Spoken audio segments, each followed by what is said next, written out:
Hey, housekeeper! Take care of this. As soon as I got home, Michael threw his bag at me and gave the order. Lately, I've lost the energy to fight back, so I just picked up the bag from the floor. Scattered papers and a planner were spread out. This chocolate must be his snack for when he gets a little hungry. I picked them up and put them back in the bag. But among them, there was one document that stood out. It was a divorce paper. Moreover, Michael's part was already filled in. At that moment, something inside me crumbled. Ah, I can divorce this man. With that thought, I suddenly felt lighter.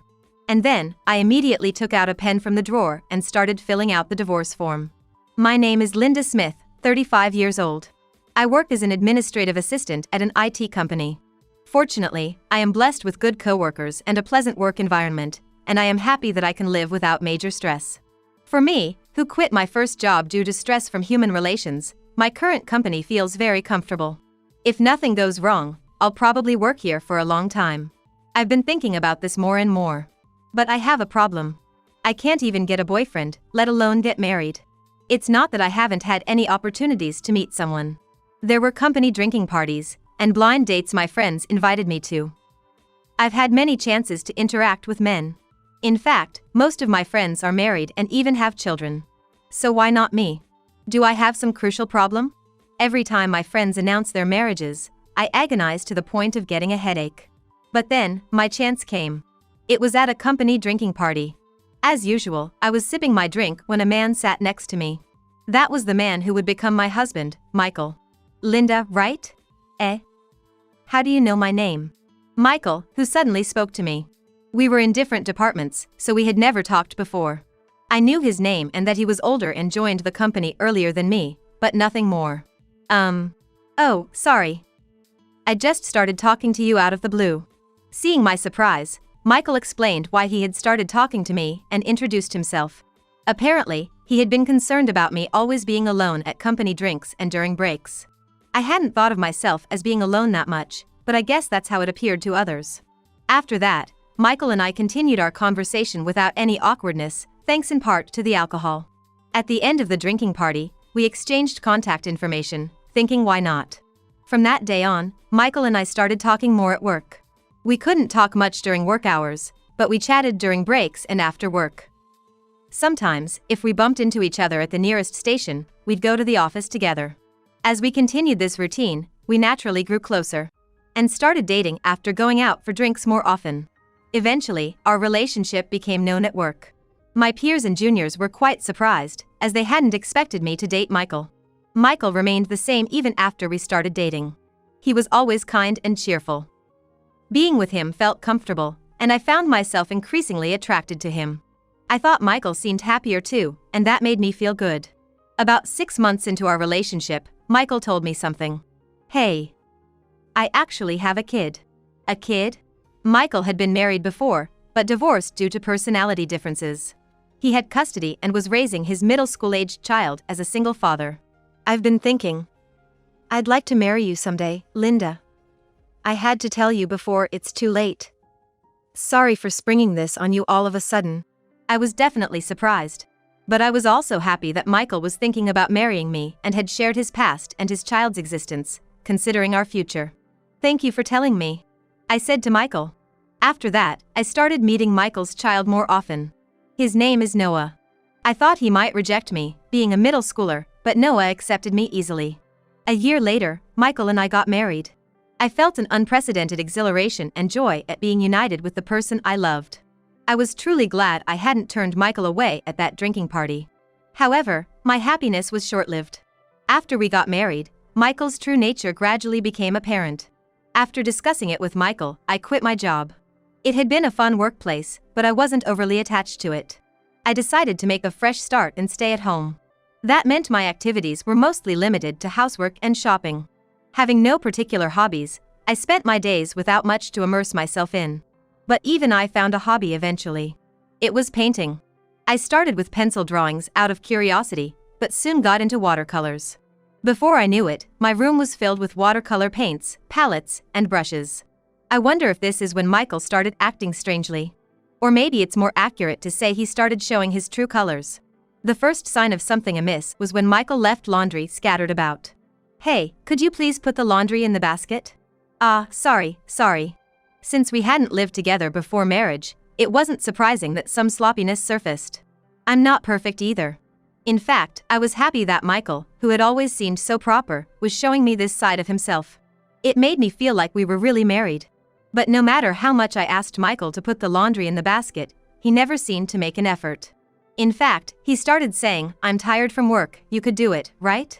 But as soon as I started doing it, Michael began taking advantage of me. What about dinner? That day too, as soon as he got home, Michael demanded his meal. I told you, didn't I?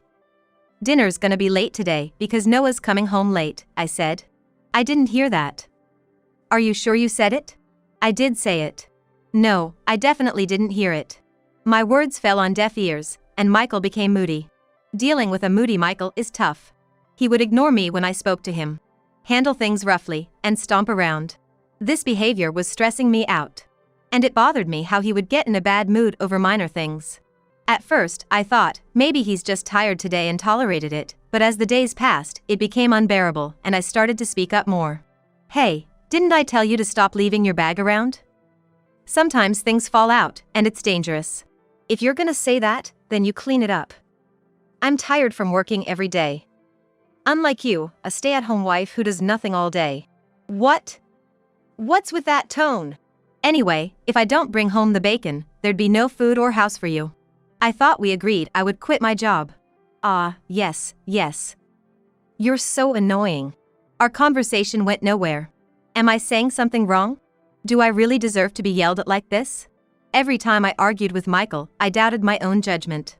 He told me his divorce from his ex-wife was due to personality differences, but I began to suspect if that was really the case. Maybe the problem was with Michael, and his ex-wife initiated the divorce. Could I bring up divorce myself? The answer is no.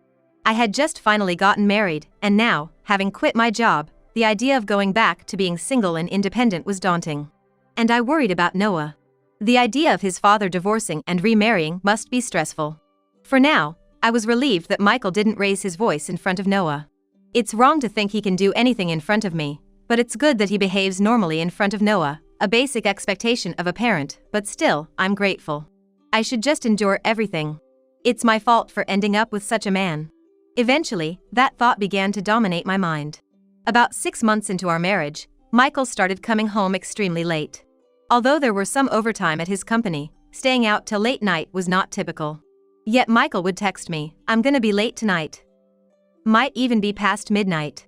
It's good he contacts me, but what is he doing until late at night? Could he be cheating? Just after we got married? I often thought so. But without proof or certainty, I hesitated. And there was one thing that made me think maybe he wasn't cheating. It was that Michael would bring his colleagues home. Moreover, they were a man and a woman. Their names are apparently Mitch Johnson and Emily Thompson. Mitch is very refreshing, the epitome of a fine young man. Emily is adorable, and even though we're not close in age, it's fun talking to her.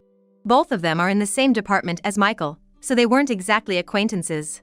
Therefore, I was initially unsure how to interact when they first came over, but as they visited more often, we became friendlier.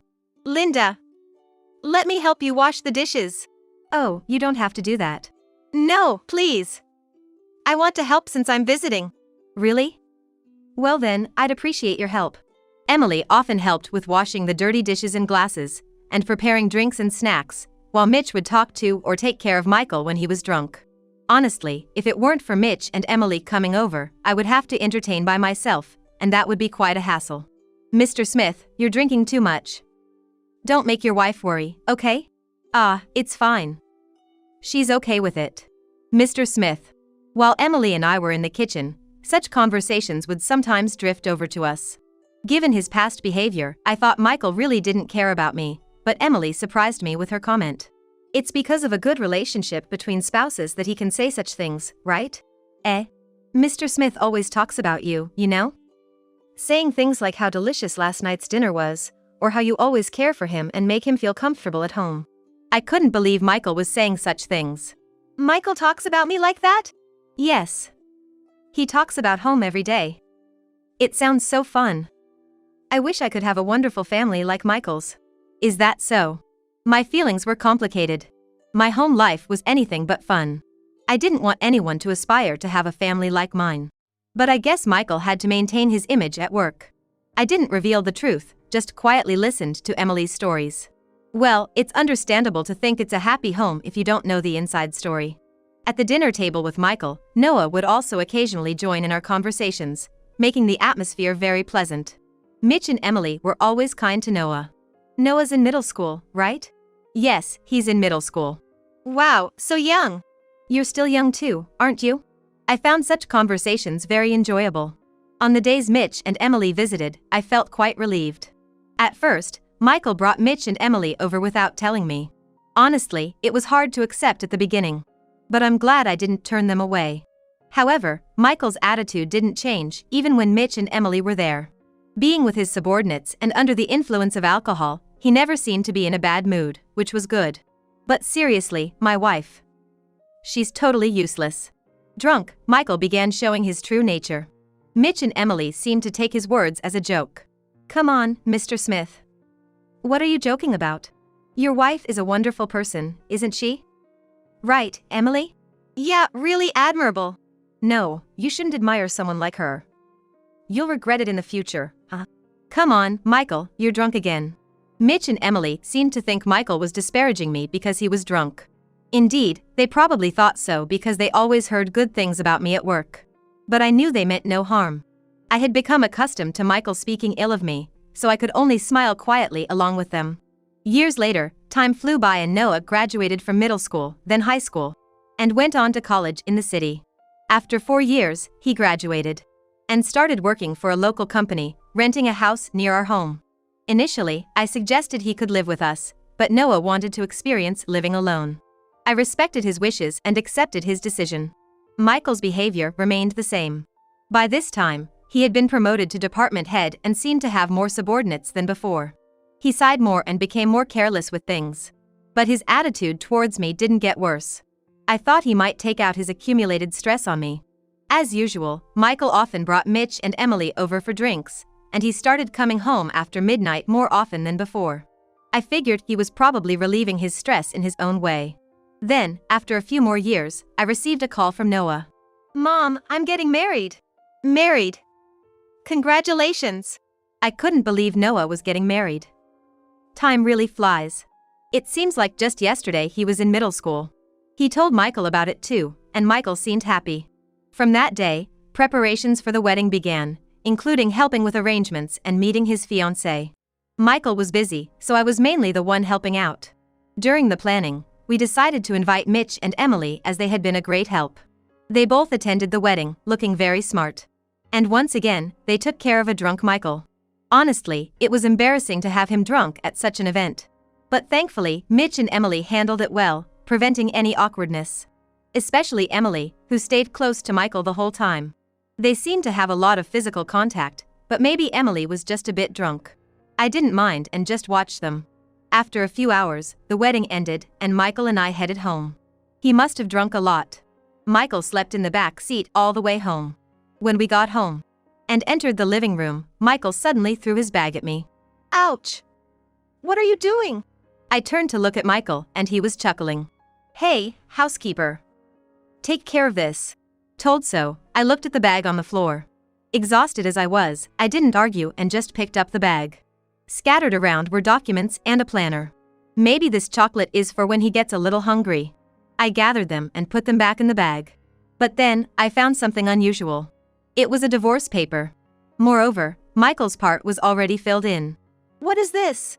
The moment I saw the divorce papers, time seemed to stop. But then I composed myself. Looking at Michael, he was already asleep, drunk. That's right. Why was I still trying to live with Michael? Noah was employed and married now, so there was no need to stay for the family's sake. Realizing this, something inside me crumbled. Is this his way of saying we should sort out our relationship too? I couldn't stop myself. I took out a pen from the drawer, filled in my part, and left the house with the minimum necessary belongings. I went straight to the office and submitted the divorce papers. The divorce between Michael and me was finalized.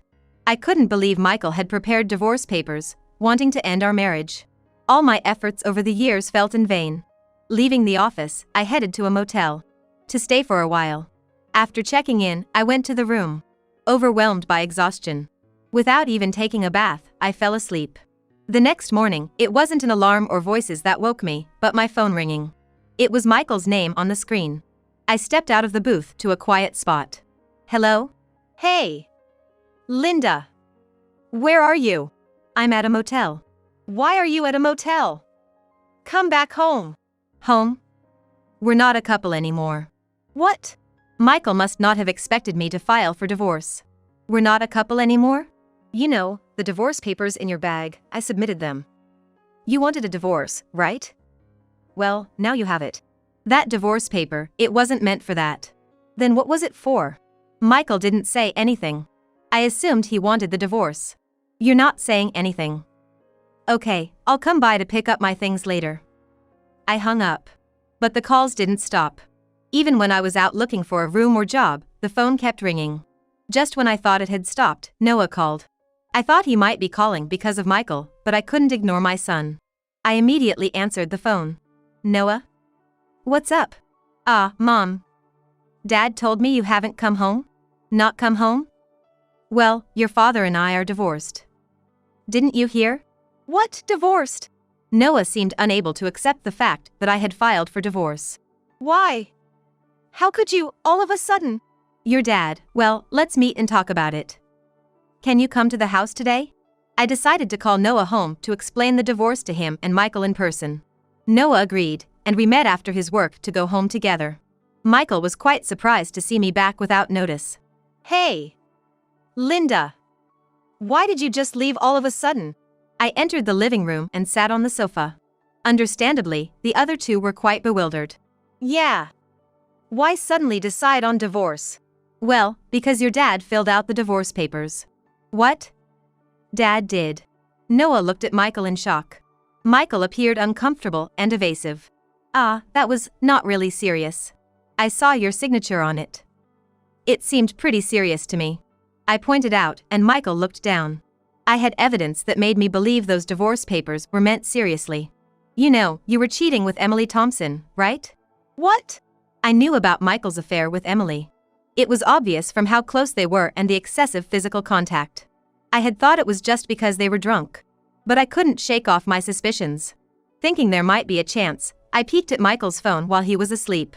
There, I found several intimate exchanges with Emily. And even photos from a hotel stay. I quickly took pictures of these evidences with my phone. With photos of them together in a hotel, there's no way he could deny it. Cheating? No, that's not. Don't bother denying it. I have evidence. Evidence? When did you? When you were passed out drunk. When I was passed out. I guess it's good you're the type who falls asleep easily when drunk. Hearing this, Michael looked frustrated. But he soon raised his head and started making excuses. But really, I didn't mean to file those divorce papers. Emily told me to write them. I really didn't want to. I never wanted to divorce you, Linda. Oh really? Wanted to keep me as a convenient housekeeper who does everything you say? A convenient woman who won't complain.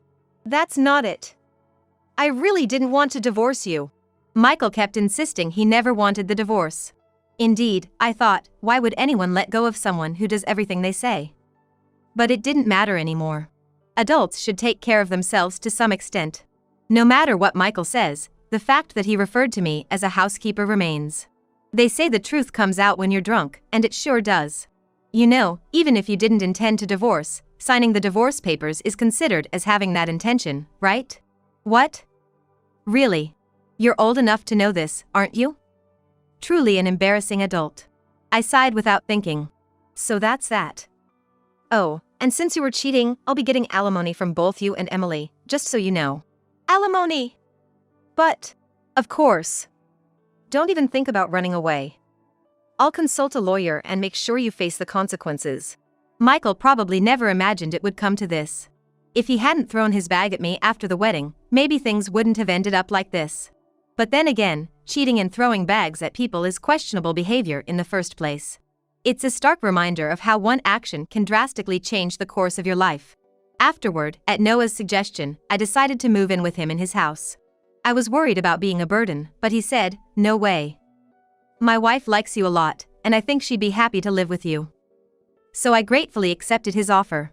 I packed up my belongings from the house I'd no longer return to, with Noah's help. I packed my clothes and watercolor painting tools into some cases and headed to Noah's house. Even until the last moment, Michael kept pleading, "Please reconsider the divorce. I'm begging you." But what was he thinking now? Cheating on me clearly showed he had no feelings left for me. I was genuinely relieved to be divorced from Michael. Later, I consulted a lawyer. Apparently, I could claim much more alimony than I expected due to the length of our marriage. I called Michael and Emily to the office, confirmed their affair, and presented the evidence. Cheating. Emily was initially confused and denied it, but after seeing the evidence, she admitted it. She should have just admitted it from the start. I had thought of Emily as a genuinely nice person, so learning about the affair and the attempt to cover it up was quite shocking. By that time, Michael had resigned himself to the situation. "I'm really sorry. I'll pay the alimony." If only he had regretted his actions from the beginning. In the end, whether Emily was influenced by Michael or regretted her actions, she agreed to pay alimony and listened to the lawyer's explanation about it. Finally, they both apologized to me. Whether they truly regretted their actions or it was just for show, I couldn't tell. That was for them to know. But I hoped this experience would make them reconsider their actions and how much they hurt me. After the discussion, I returned home. Noah's wife welcomed me with a smile, which lightened my fatigue a bit. Since the divorce, I started working part-time near Noah's house. I was anxious about working again after so long, but the people at work were so kind that my anxiety soon faded. I'm getting along well with Noah and his wife. Lately, I've been enjoying cooking with her. The divorce is settled, and I've received the alimony. I thought everything was resolved. But then, one day, an unexpected encounter stirred things up again. It was Mitch. While shopping at the supermarket, I saw Mitch, likely returning from work. He noticed me and happily came over. "Hello. Long time no see. Mitch. It's been a while." I greeted Mitch and we chatted for a bit. We talked about recent happenings, work stuff, and what we were planning for dinner. But something about Mitch seemed off. He wasn't his usual bright self, almost desperate. Curious, I casually brought up a topic of conversation. Mitch. You seem a bit down, are you okay?" It seemed like I hit the nail on the head. As I waited for Mitch's response, he slowly began to speak. Recently, my girlfriend and I broke up." "Oh, really?" "That girlfriend was Emily, who used to come over with me." "What? Emily?" "But Emily was." I stopped myself mid-sentence. But of course, Mitch seemed curious. Did something happen? Since he asked, I told him about Emily and Michael, and how Michael and I got divorced. Then Mitch exclaimed, "What? You got divorced?" "Yes. We've been divorced for a while now. So that's why." I was wondering why I wasn't invited over anymore. Also, Mr. Smith. He still talks about his family at work, you know? He does. I couldn't believe Michael was still talking about us. I instinctively held my head in my hands. I kind of realized Mr. Smith and Emily might be involved. They were always too close. "You thought the same, Mitch?" Yes. Well." Mitch looked down awkwardly but soon looked up and said, "I can't forgive Emily and Mr. Smith. I'll report this to my supervisor." I was surprised that Mitch had noticed Emily and Michael's affair. I thought I was the only one who knew. We parted ways that day, and he promised to let me know what happened later. A few weeks later, I got a text from Mitch. He must have reported Michael and Emily to his supervisor. Curious about the outcome, I immediately opened the email. It turned out Michael and Emily both received pay cuts, and Michael was also demoted, now working like a regular employee. Following Mitch's revelation, the affair between Michael and Emily became known throughout the company, and they were looked down upon. While Michael was still at the company, Emily, perhaps feeling uncomfortable, resigned.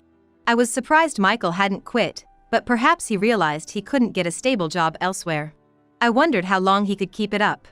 A year after the divorce and hearing from Mitch, he was still at the company. Michael and Emily continued to pay alimony, so they must be managing somehow. Mitch was recognized for his hard work and got promoted. Despite Michael once caring for his subordinate Mitch, his actions led to him being Mitch's subordinate. I wondered how that felt for him. I might be a bit mean for wanting to ask him that. Now, I'm living with Noah and his family, still working part-time at the supermarket. I started with stocking shelves, but now I'm learning to make deli items and use the cash register. It's nice to have new challenges every day. I'm getting along very well with Noah and his wife. We're planning to bake some sweets together today. I'm grateful for my kind workplace and loving family, and continue to live my life with appreciation.